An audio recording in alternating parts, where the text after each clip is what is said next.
Kasus penganiayaan yang diduga dilakukan Taufik Hidayat terhadap pasangannya YTR masih menyisakan banyak pertanyaan. Harapan publik untuk memperoleh penjelasan lebih utuh pun belum terjawab dalam konferensi pers yang digelar Polda Jabar pada Rabu 24 Juni 2026. Dalam forum itu, kepolisian belum menguraikan kronologi peristiwa, motif dugaan penganiayaan, maupun barang bukti yang ditemukan di lokasi kejadian.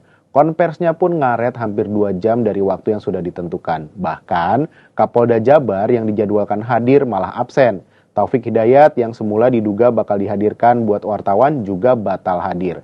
Alih-alih menjawab rasa penasaran publik, konferensi pers itu justru meninggalkan ruang kosong. Bagaimana sebenarnya peristiwa itu terjadi, apa motif dibaliknya, dan sejauh mana penyidik telah mengungkap fakta-fakta dalam perkara ini.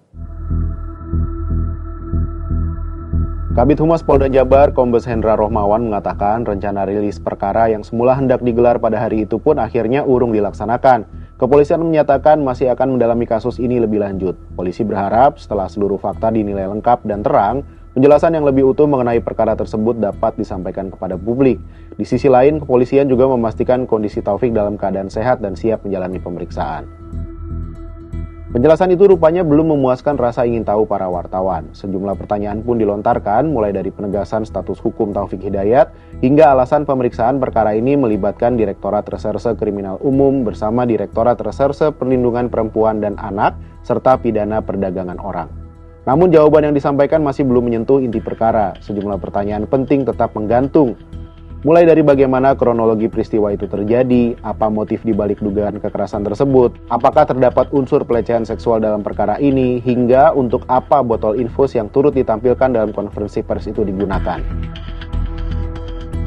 Sejumlah barang bukti yang ditampilkan polisi juga masih memunculkan banyak pertanyaan. Ada botol infus, cutter, paracetamol, benda yang mirip senjata api, sampai helm hitam berukuran besar yang kelihatan retak. Tapi sampai konvers berakhir, belum ada penjelasan rinci soal kaitan benda-benda itu dengan dugaan penganiayaan yang sedang diselidiki. Kombes Hendra juga menyebut jawaban atas pertanyaan-pertanyaan itu masih terus didalami penyidik.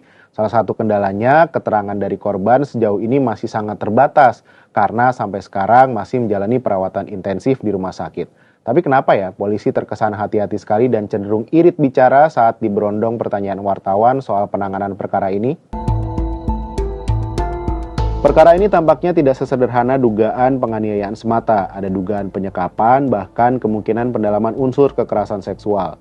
Dalam situasi seperti itu, penyidik perlu bergerak hati-hati, memastikan pasal yang dikenakan tepat, keterkaitan barang bukti jelas, serta keterangan korban, saksi, visum, dan jejak digital saling menguatkan.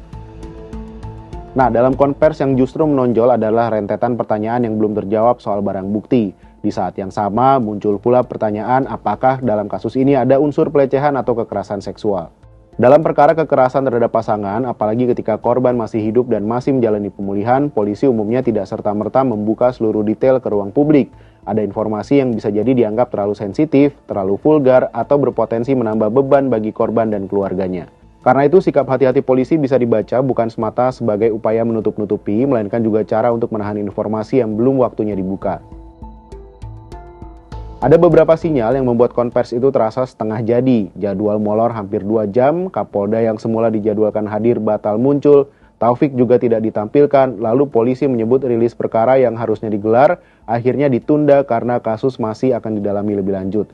Ini memberi kesan bahwa pada saat konferensi dimulai, penyidik sendiri belum siap membuka seluruh detail perkara ke publik. Dengan kata lain, forum itu lebih seperti update penanganan kasus ketimbang pemaparan lengkap hasil penyidikan. Kekerasan yang dialami YTR boleh jadi sudah selesai setelah Taufik ditangkap usai buron selama 12 hari. Tapi luka yang ditinggalkan perkara ini kemungkinan nggak akan selesai hanya dengan proses hukum terhadap pelaku. Sebab kasus YTR bukan semata soal satu orang yang melakukan kekerasan terhadap pasangannya. Peristiwa ini juga membuka persoalan yang lebih besar, kekerasan berbasis gender dalam relasi personal. Apa yang dialami YTR memperlihatkan bagaimana ketimpangan gender masih bekerja dalam ruang yang paling dekat dengan kehidupan sehari-hari.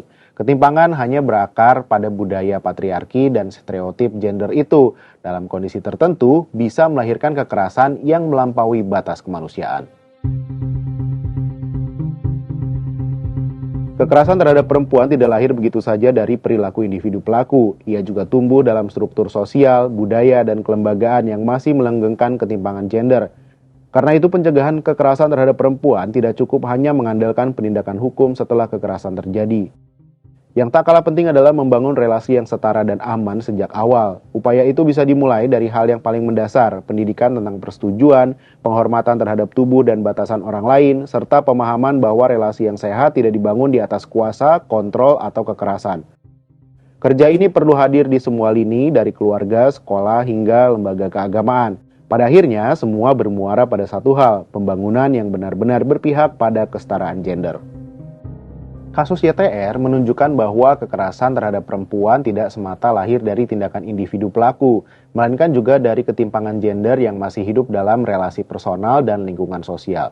Karena itu, penanganan perkara ini semestinya tidak berhenti pada proses hukum terhadap pelaku, tetapi juga menjadi pengingat akan pentingnya membangun relasi yang setara, menanamkan pemahaman tentang persetujuan, serta menghadirkan ruang yang aman bagi perempuan di keluarga, sekolah, dan masyarakat.